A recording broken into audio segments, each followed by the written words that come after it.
કૃષ્ણ બધાને. કેમ છો? મજામાં? તો આજે આપણે બનાવીએ છીએ રવાના ઉત્પમ, વેજીટેબલ રવાના ઉત્પમ. જો આપણે જો આમાં રવો 1 કલાક પહેલાં પલાળ્યો હતો છાશમાં.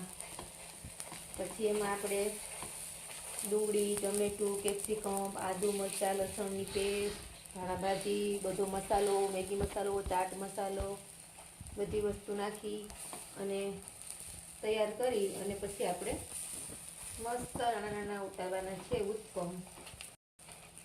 એટલે આ જો આપણો ઉત્પમ છે, ઉત્પમ બનીને તૈયાર થાય છે.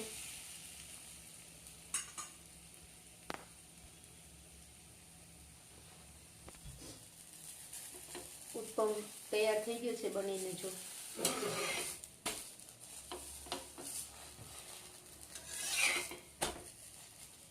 તો ઉત્પમ તૈયાર થઈ ગયો છે. કેવો લાગ્યો ઉત્પમ એ કોમેન્ટ કરીને કહેજો કોમેન્ટમાં કે ઉત્પમ કેવો છે, કેવો લાગ્યો. બરાબર, આવો બધા ઉત્પમ ખાવા. આવજો, બાય.